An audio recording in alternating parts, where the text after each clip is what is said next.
With us right now, Mr. Albert Gaulden, and good to see you again, sir. Good to see both of you. I've missed you. How's Sedona Intensive doing? It's doing really well. You know, we just really redid our menu of services, you know, to accommodate pocketbooks. And wise. you know, we just wanted to say, you know, we're here for you, and we're going to go through this together. Yeah. Tell people who do not know Sedona Intensive. You know, it's about people that want to change their lives. You know, sometimes it's those devils, addictions like alcohol and drugs, but sometimes it's people that don't want the career that they have anymore. Sometimes they're in marriages that aren't working, children that are out of bounds. So it's really more about taking a deep look within yourself, because remember, we don't know them. And, you know, I take a look at the chart. As an You know, I want to astrologer. say this. A lot of people don't know this, but, you know, people throw around the term Jungian psychology, Carl Jung. You know, he would not see a patient till he did a chart. I knew And, that. you know, I knew he that. didn't let it be known because, you know, that was the 19th century, and people were just not, you know, going to open their doors What was to it. witchcraft then? Yeah. Yes. Albert, we were talking before the program because you're so funny, and I just wondered, are you going to take your comedic career You know, I tell and you, launch it? it's funny you would say that, because I just break into laughter, you know, every time my bank account goes down. And my business partner, Scott, says, you know, you better watch your step. You know, laugh and the world laughs with you.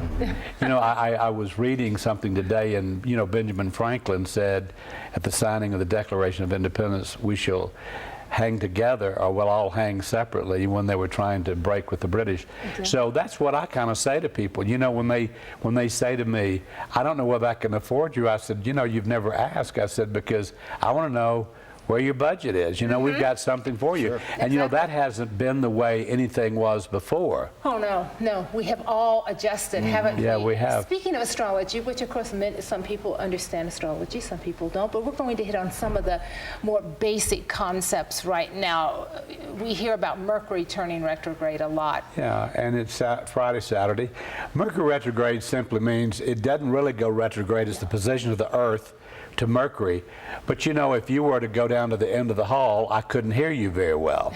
So Mercury is about communication, so people's cars go wacky, their computers fail. You know, communication is really not very clear. Because Mercury rules communications. Yeah, doesn't but it? also I tell people, you know, don't take or give up a job or buy or sell a house. Don't do anything where you're going to regret it. It only lasts 3 weeks, 3 times a year. So I say, you know, anything can wait that period of time. But we can't stop living, and I don't recommend people sitting at home. But you've got to be careful what you do under that aspect. So But it's I've heard really- it said that when Mercury turns retrograde, don't start anything new. Right. Obviously, don't start Right. anything new. But many times it is a time to go back and tie up loose ends. It You is. can It is tie the up time. loose ends under it. Yes, it's a review time. You know, you look back to see where you are. I mean, we've been talking about money. It's a good time to see where the budget can be tightened a bit, you know, to change things other than the way that you've been going. Yes, yeah, definitely. Okay, so having said that, eclipses are on deck. Yeah, we have the first one, December 21st, and it's at 29 degrees of Gemini. You know, for people that don't know this, the lunar thing is where the sun and the moon are in opposite positions. And what's going to happen there is that's kind of an ending period. And it's in Gemini, and here we're talking about communication. Virgo and Gemini rule communication. So it's at the critical 29th degree. So, you know, we've just been through some big stuff at the Congress. And I feel like that we've got to stop the nonsense where we've been, and we've got to be ready and willing and able to start over. You know, the next eclipse, which is the solar, is at 13 degrees of Capricorn on January the 4th. So Capricorn, it rules authority. Remember when I was on this show and I said, when Pluto goes into Capricorn, things are going to fall apart? Well, we're all living in the rack and ruin of that. So I feel like, because people keep asking me this, I said, I think that 2011 is going to be better than the last 3 years. And it's going to be not that you are in a runaway train about the way you spend money or the way that you look at money. It's the way that you're going to be able to make it. I think jobs will increase.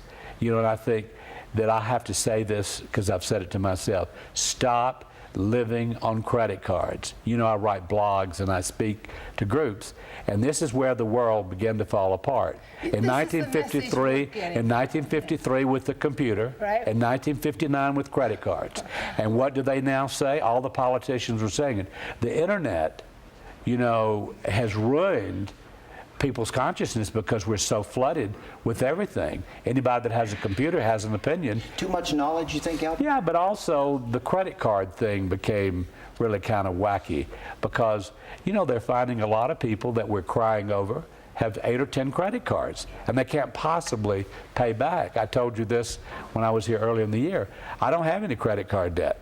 I owe the bank. I don't even owe for my car. So I feel like people have really got to, under this eclipse period, determine I'm going to do with what I've got, and the opportunity to have more and to do more will come, I would say, by March, April of 2011. Albert, when they come to you, do you explain, because I know Tanya knows a lot about astrology, do you explain all of the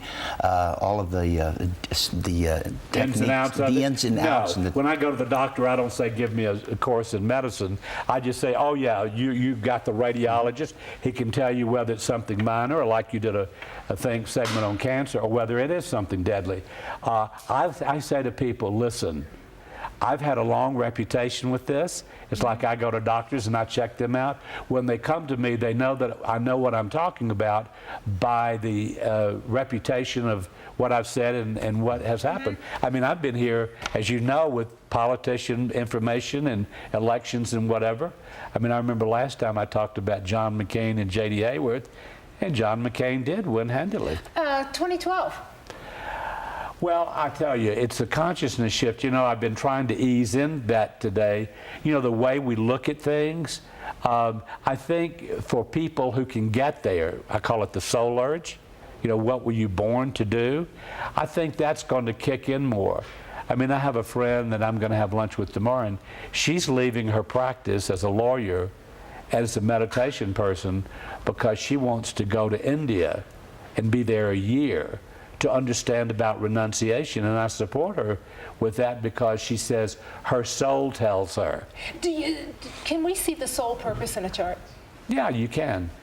You absolutely can. And the thing that you have to understand is the parents you're born to have a lot to do with how you interpret the express of the chart. The community you're born into. You know, people that are very well educated and that have more money than Croesus, you know, their lives are a little bit different than people that were born on a farm and have to live more basic. You know, and people that have less, I think, are more religious. You know, they put more emphasis on a God or a faith in the church in their lives. And people that have more money, they probably get into a kind of sophistication that maybe takes them farther away from their soul urge. By the way, I find it very much harder to work with movie stars and wealthy people than I do salt of the earth. That's interesting. You should Absolutely. say that. I will absolutely tell you that, you know, I'm known to be really tough. I mean, I've had a movie star, and I said to her, honey, listen, I went back and checked your DNA, and, you know, they were all born on dirt floors, and you're over there, and you got lucky. You know, when people say to me, although I know charts and I have a heightened intuition, why did this one have a bestseller? Why did that one win the Oscar? Why is Auburn, you know, up for the football thing? Only God knows. You know, and when you turn it over to God, you then give it back to people to legislate themselves with what God's saying to them. Because I'll tell you, God doesn't speak to all of us the same way. Albert, religion is playing such a big role in the world today, and all sides of the world. What do you see as religion happening in 2012 or even 2011? Well, you know, the Capricorn aspect, which is here for another 20-something years, it's about authority, but it's got to be an authority that resonates within you. Do you understand? I mean, I've said on this show, and you've got a lot of people that are very church-going people, I'm not a churchgoer. You know, I have a guru, my faith is out of India, and I try to treat people like Mom and Daddy taught me to do.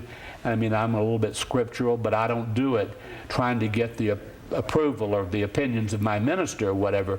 But I feel like that religion is going to be, it's like a thing in the road, the fork in the road. I think more people may leave traditional religion and go alternative, but then it also drives the basic people. You know, I'm from a family of very basic Christians, you know, and I don't do anything but have dinner with them when I see them. I don't try to say, let me change you from your faith, but boy, they know, don't you tangle with me.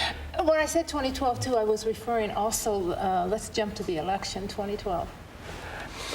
Well, we're going to get into a little bit of trouble here because you know Oh, where that's I good. stand. I like No, I mean, last night I was listening to somebody, the only person on television I like is a woman, and it's not Oprah. You know, who announced she wasn't a lesbian. I thought that was funny. Why do you have to keep announcing something? But I feel that Barack Obama is going to be reelected in the Really? face of everything that you see right now. You've got to give me some real substantial information. Yeah, but there's a lot on of time that and between now and the facts. Come on. next election, and I'll do it. The next time I come Okay. on, we'll do a whole thing about why I say what I'm Is saying. Palin going to run on the Republican ticket? Yeah, she will. I've talked about her before. I know you have. Listen, let me tell you something. As far as I'm concerned about her, she was a smart cookie. She's maximizing every single thing that she can. And, you know, let's see what she does with it. Will she ever be elected, or was she the big candidate? I said this to you a year or so ago. She won't win anything in the Republican Party. I don't care whether it's tea, milk, or whatever. This woman will never win any election and not even be the candidate for her party. Okay. Merry We'll see Christmas. you, Albert. Merry Christmas, hon. Christmas. Thank you so very much. Always interesting, always exciting. We have the pink stilettos coming up, but first we're going to talk to the Gold Star mothers. You stay right there.